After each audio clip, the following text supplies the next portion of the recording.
अब दुर्योधन ने दुर्वासा जी को प्रसन्न कर लिया तो पांडवों के विनाश के लिए एक वरदान मांगा कि जब द्रौपदी जी अपनी बटलोई जो सूर्य भगवान ने दी थी उससे प्रसाद पाले तब आप शिष्यों सहित जाएं।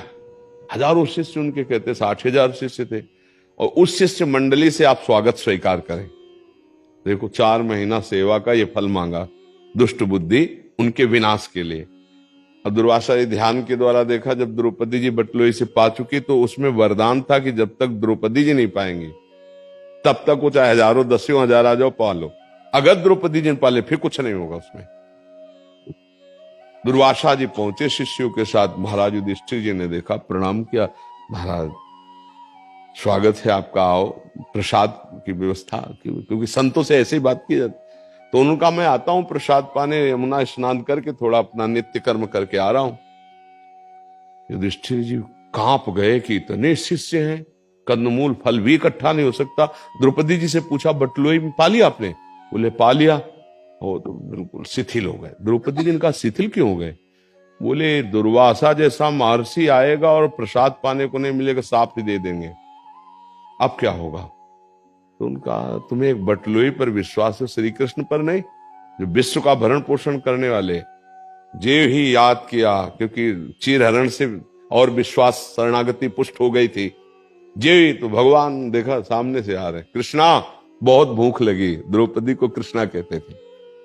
उनका समस्या तो प्रभु यही है कि बटलोई में हमने पा लिया, अब कुछ है नहीं, वनवास का समय था, लाओ बटलोई। अब देखो भगवान की महिमा देखो, एक कोई पवित्र पतिव्रता पात्र मार्जन करेगी तो झूठा रह जाएगा क्या? पहली बात। दूसरी बात, जब सूर्य भगवान ने कह दिया द्रौपदी के पाने के बाद बटलोई में कुछ नहीं बचेगा, तो कुछ नहीं बचेगा। भगवान ने कहा बटलोई लाओ, बोले प्रभु तो धोके रख दी। बोले लाओ तो देखा एक शीत है। कहां से शीत आ गया? क्या द्रौपदी जी को पात्र मार्जन करना नहीं आता कि जूठन लगी रहेगी? क्या भगवान सूर्य ने कहा है कि पाने के बाद कुछ नहीं बचेगा तो वरदान काम नहीं करेगा? कर तुम अकर तुम अन्यथा कर तुम श्री कृष्ण। वो ऐसे शीत निकाला और ऐसे आ जाओ ऋषियों को बुला लाओ, और उधर सबके पेट क्या यहां तक अपरा गए।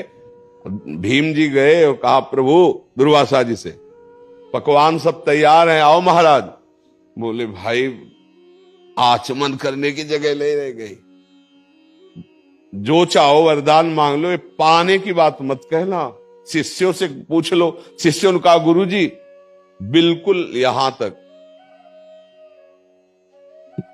एक शीत भगवान श्री कृष्ण ने पाया, पूरा विश्व तृप्त कर दिया, क्योंकि विश्वात्मा है, भगवान की सिवा कोई नहीं।